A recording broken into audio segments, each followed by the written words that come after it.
If you're in the ages between 15 and 27, this video is for you. So I'm going to tell you something about education and how to educate yourself. I promise that your view on education will change forever because you can never unsee what you will see here today.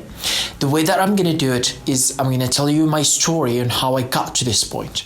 The second thing, I'm going to tell you what you need to do. And the third, I'm going to tell you a secret. To clarify everything, I've been in the educational system for about 15 years now. And my best year so far was the year that I didn't revise as much. I was not only focused on the education, but I was focused on other stuff as well. I was doing three things at the same time, yet I got the first in the exam, in the final exam in my class. So how can you do the same, whatever it is, your educational level? I'm going to explain to you all in this one. So one thing you must understand about education is that you don't have to be in the academic educational system to do this. You can be doing educational online or in the academics or in college and school, high school, etc. or otherwise. You can just not be included in any educational system and yet still be educated. The reason why, because the definition of education is not being part of a system. It's literally more deeper than that. Education or educate is coming from a Greek word which is eduk.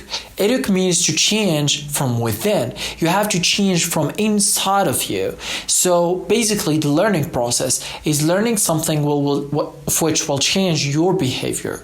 And that's why they said that the people that learn faster are the people that can change their behaviors way faster than others. That's awesome. So here I mentioned a lot of stuff like learning speeds, the definition of education, a lot of things that we will need in order for you to comprehend what is coming here in this video. So the first thing that you have to comprehend is that whatever it is your level in the educational system, the tasks are almost the same. So the tasks are basically two things. In the first point, which is you go to class or you don't go to class, you go to lecture or you don't, right? So usually it's just one of the two, whether you are obligated to go to class or not obligated to go to class. So if you're obligated, then you have to go. There's some sort of obligation or punishment if you don't go more than one time or two times or three times, all of that things. And there's the other part, which is if you don't have to go to class and there's no actual consequences of not going to class, or lecture, of which you should hypothetically just don't go, okay? But if you have to go to class, and this is the tricky one because I am also in that situation, I'm gonna go also in depth. So if you have to go to class, obviously it's time consuming. It's usually from 4 to 8 hours. I have 8 hours every single day, 5 days a week, and I have to go to lecture and internship 8 hours every day, 5 days a week. So that's something that I know what it is, okay? So cool. Now, the way that you have to balance your life that way for you to actually have, because look, education is all about you. It's not about the subject you're reading or the subject you're studying. It doesn't really matter as you matter. What is your mental state? What do you believe in? What are your thoughts? What do you say to yourself? What is your inner dialogue? Who are the people that you associate with? What is your social? What is your circle? What is this? All of these are very important, right? When it comes to education, because I truly believe that education and the people that actually do good in the educational system or any other system, like I'm pretty sure in the future, we will not have the educational system, okay? So if we do, I'll be very concerned. So the point I'm making here is that it doesn't matter on the outside factors that everyone makes excuses of. Okay, so it doesn't matter about you actually. And I have done it myself. I've done so much analysis about myself and to analyze like what is the thing that can upgrade my studying level, okay? And I've tried to go all in, revising every single day, making notes every single day, studying all of that, and watching all of those study with me videos and stuff like that. It doesn't work. I'm gonna just cut the crap. It doesn't work. It does work. You will get good grade, but your mental state will be shit. And probably will not even succeed in this semester or the school year, which literally what happened to me, although I was spending 8 hours a day and also spending additional hours, like 4 hours as an example, and just go to sleep. And that's all what I did every single day. And the weekends I was just studying. And guess what? I repeated the year. And you'll be like, what? This is insane. That's why I'm going to teach people about education. Because I learned stuff that most people will not be able to learn, right? And here's what it is. Here's the trick. For me, when I studied in the last year of high school, I was not the best in school. I was average, whatever. I understood stuff, but not very the best.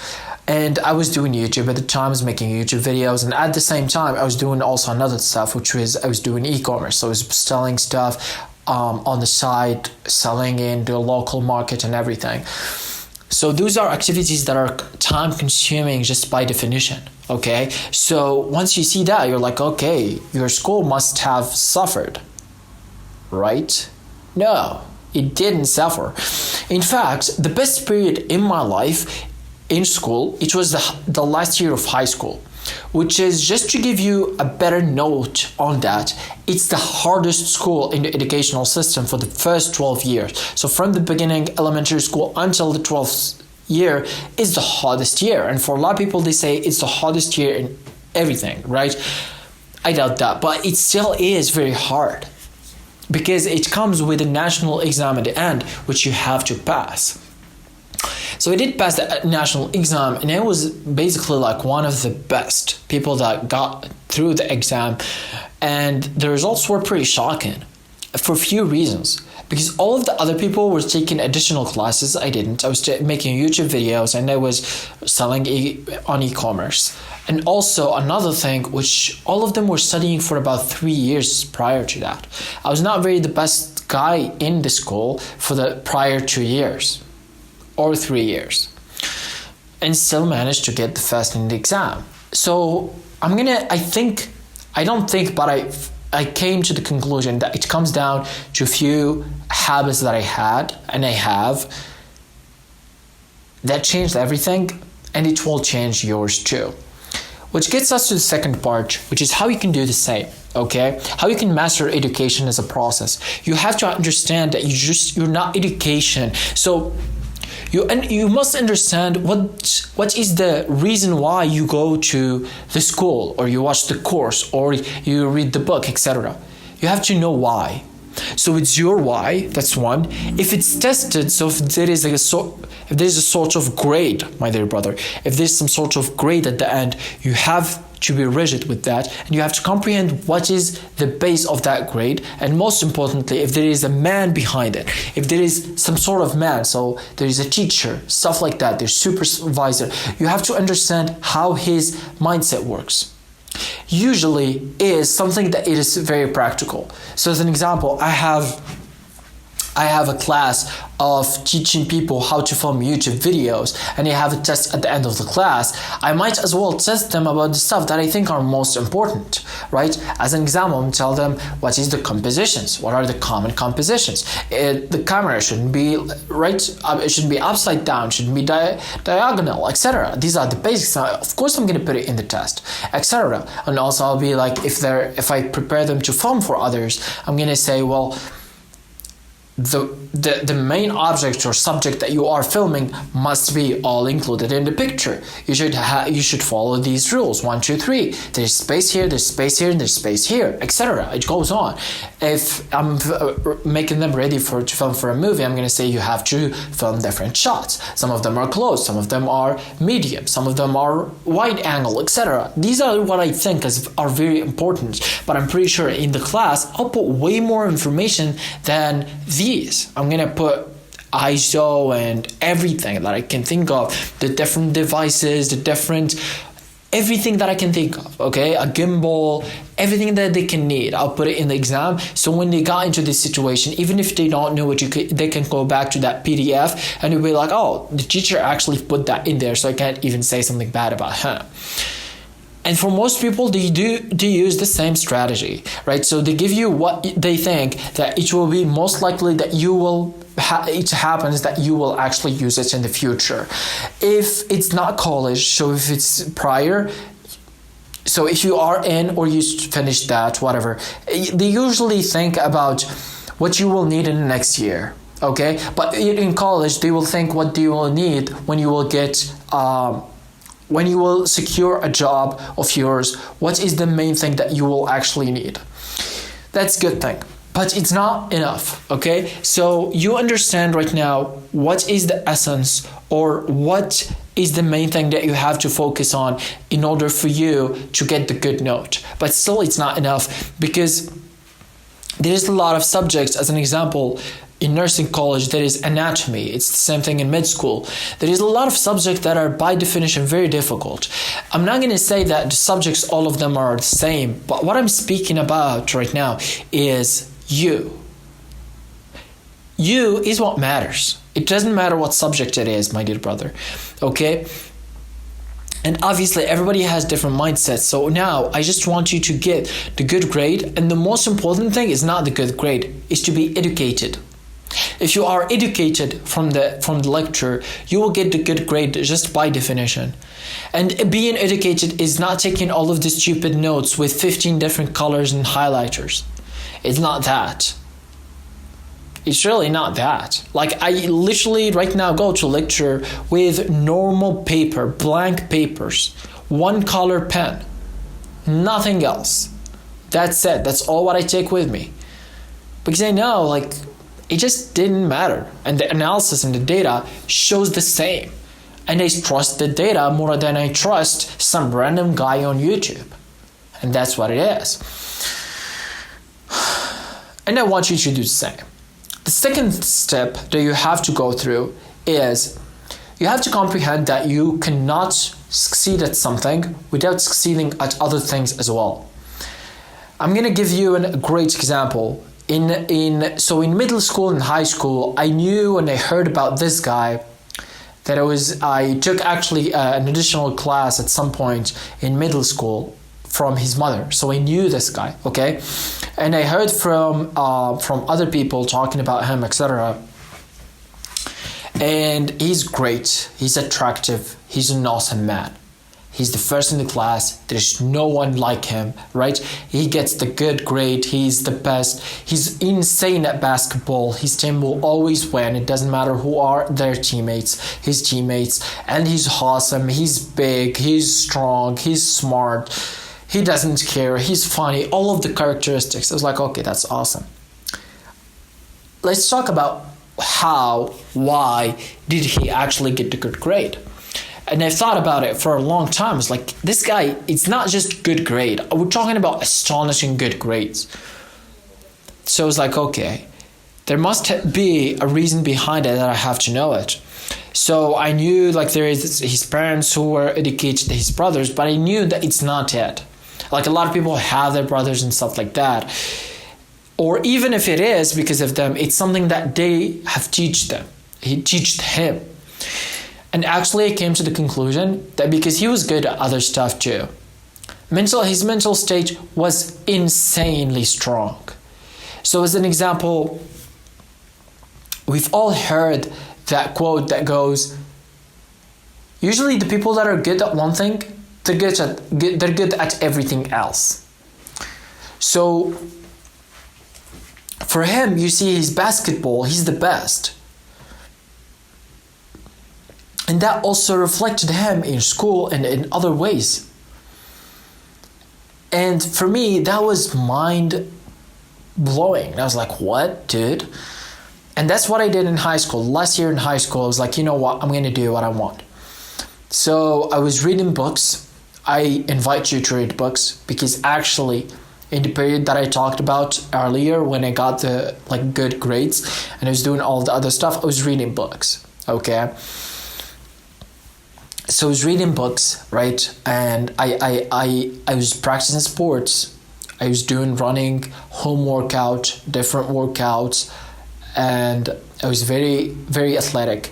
I was the best in my class also in sports that year. And just for comparison, the year prior, I was probably, I remember a race that I was the one before last.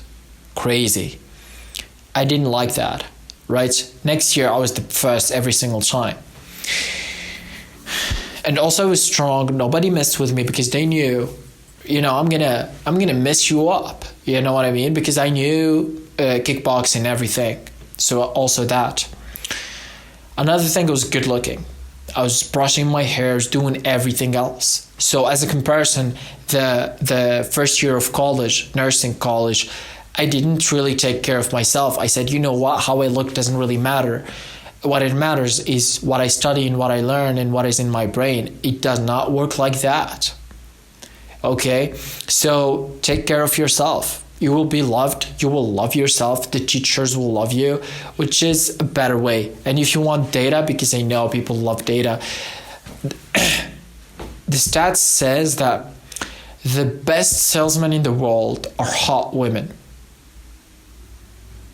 that can deal with rejection. So two characteristics. Hot women deal with rejection. If you're not a woman, so if you're a woman, get hot and deal with the rejection. If you're not a woman, then you have to get hot too and know how to deal with rejection, because that's closest to get to the ideal, And obviously there's some differences, because they say like for men it adds up about 15 to 30%, but for women it's usually the least, it's 25%. So there's always these differences that always happen.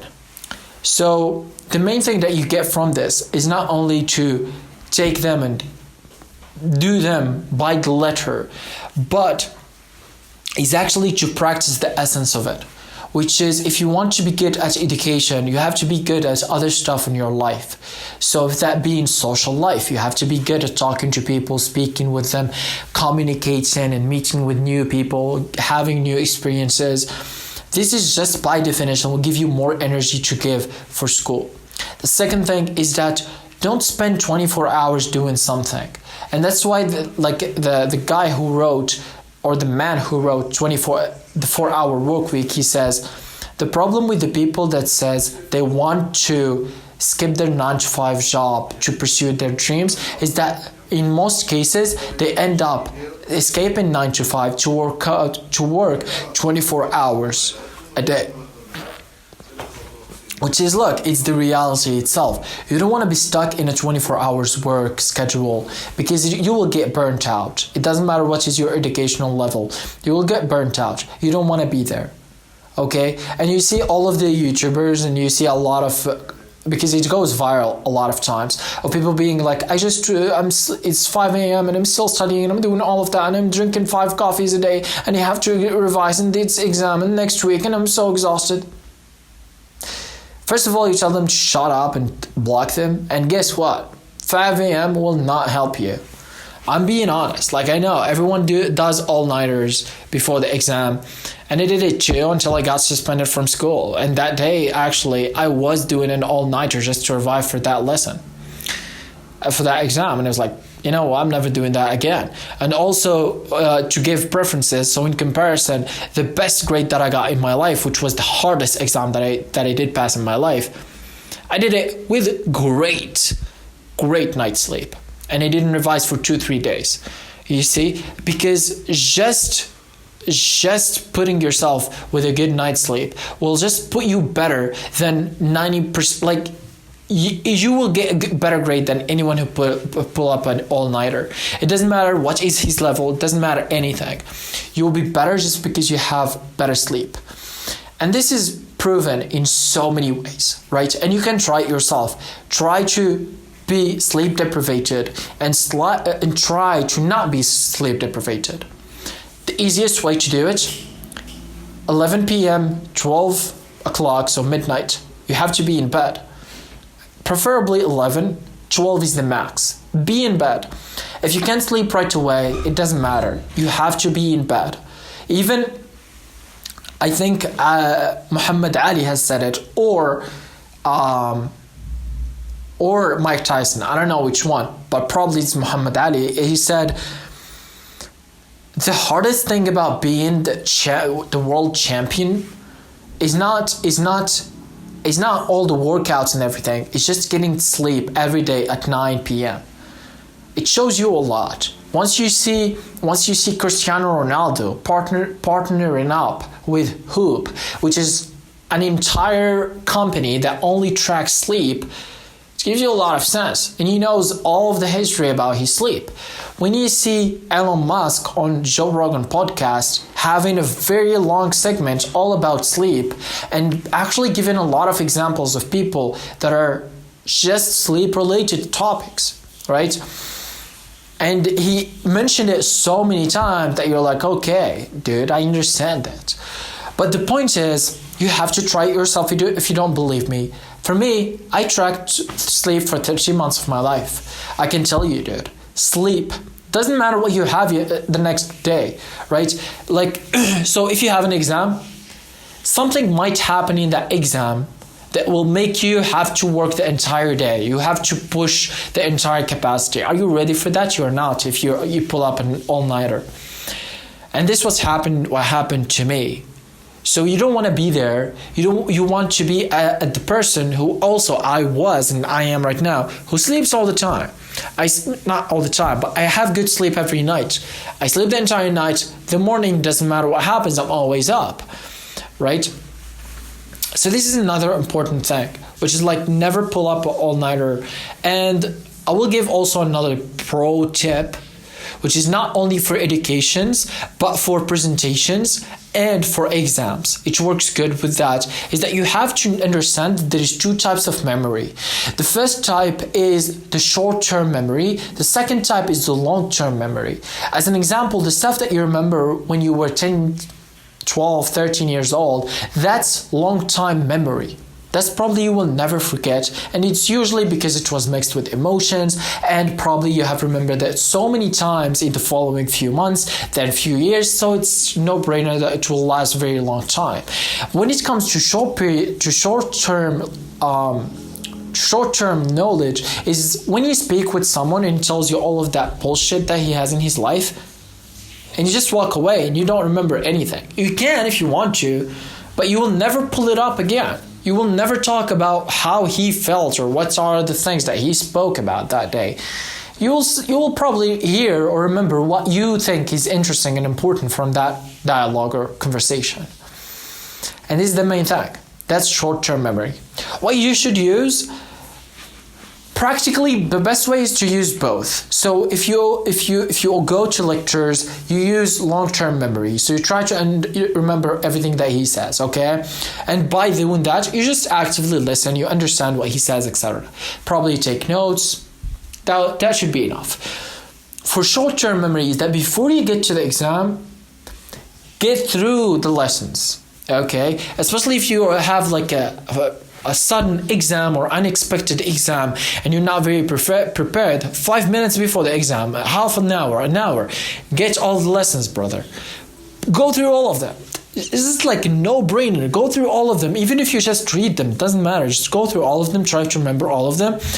And the short-term memory will work great in that situation. And the same thing with presentations, right? You will be surprised, is the quote that I heard. You will be surprised about what's the impact that you will do or how better your presentation can get with 20 minutes of preparation prior. So yeah, as I promised, now you're ready to be better at your education. Subscribe.